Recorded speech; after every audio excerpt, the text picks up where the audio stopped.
We continue with the broadcast this morning, and one thing that is not going to go away in a hurry is Marikana. And for obvious reasons, Marikana has been remembered. The tragedy that had basically unfolded and the massacre of the mining workers. Now, some of the recent developments that have taken place is looking at Wits University, and they've got this alliance with mining capital. We are talking about Wits Sibanye-Stillwater Infinity Bridge, and this is renaming of the AMIC Deck, and this is seen as an insult to the martyrs of Marikana. Joining us this morning is Socialist Youth Movement's Humaira Mayat. Humaira, Assalamu alaikum wa rahmatullahi wa barakatuh. Walaikum salam. Thank you so much for having me. Yes, welcome, Humaira. I see the Socialist Youth Movement has issued a statement, and clearly you and the organization are not happy about the renaming of the AMIC deck. Yes, given that we just commemorated the 10-year anniversary of Marikana last month, and to have Wits get into an agreement with a company, Sibanye-Stillwater, which acquired Lonmin, which, as we all know, was, responsible for the Marikana massacre.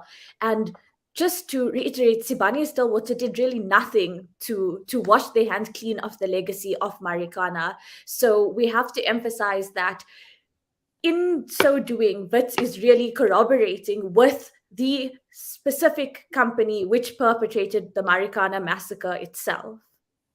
Yes. Now, Humaira, I have seen that there is a MOU, Memorandum of Understanding, between Wits University and Sibanye Stillwater, and you call it an unholy alliance. Let's just try and understand what some of the details behind this partnership or alliance is. Okay, so the MOU was signed in 2019, and it stated that Sibanye-Stillwater was set to give Wits 52 million rand over a period of 10 years. And of course, that sounds like a massive amount of money. But if you look at it over 10 years, 52 million rand to a university really is nothing. And 52 million rand to a company like Sibanye-Stillwater, which recorded a profit last year of close to 37 million rand, and who has a CEO who draws approximately 300 million rand in annual salary. Really, 52 million rand is small change to them. So the mere fact that they would promise to give 52 million rand, not once off, over a period of 10 years to students, to the university, and part of which would be pledged to students in exchange for the renaming of the bridge, is really a publicity stunt. Well, certainly it is. And also, I think at the end of the day, one needs to look at the victims. And, you mentioned these astronomical millions that are actually being paid. And until now, we know that the families, the widows, and the orphans of the deceased miners are still calling for justice. And also the payouts that the Lonman at that point in time had is still not paid. Yes, so that's a massive issue that we do discuss in our statement and have also put in our memorandum, which we hope to deliver to the university today. It's that 52 million rand, which Sibanye-Stillwater is pledging to Wits University, should really be redirected toward the widows and orphans left in the aftermath of the Marikana massacre when they lost their primary breadwinners.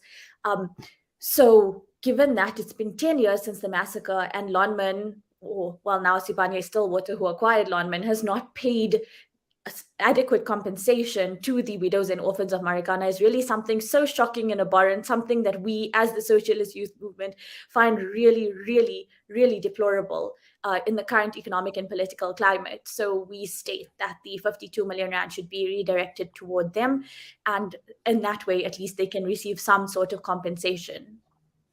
Yes. Now, I see a whole host of organizations have supported your initiative, and there is a picket that is taking place today. Just tell us more about the picket, what's the format of the picket, and, what is going to take place? Okay, so the picket begins at 12 today, and we'll be putting up crosses to commemorate the 34 miners who were killed at Marikana, as well as information, boards with information on them regarding the Marikana massacre, just providing students who happen to walk past with more information about what's going on, what happened at Marikana, how they still haven't been compensated, things like that. And we hope to engage the university. Our memorandum of demand states clearly that we would like the bridge, instead of being renamed the Sibanye-Stillwater Infinity Bridge, to be renamed to the Marikana Memorial Bridge, just so that at least in some symbolic way, the miners who were killed on that day, so brutally slain by mining capital, can be remembered. Well, we certainly will, follow developments, and we will look out at the picket action. But for now, Humaira, Jazakallah, we thank you for taking time out and talking to us this morning. Assalamu alaikum wa rahmatullahi wa barakatuh. Walaikum salam. Humaira Mayat with the Socialist Youth Movement joining us this morning. We're going to go for a quick break, and when we come back, we'll be joined by David Witt looking at load shedding, the problems at ESCOM, and how this is impacting on the currency.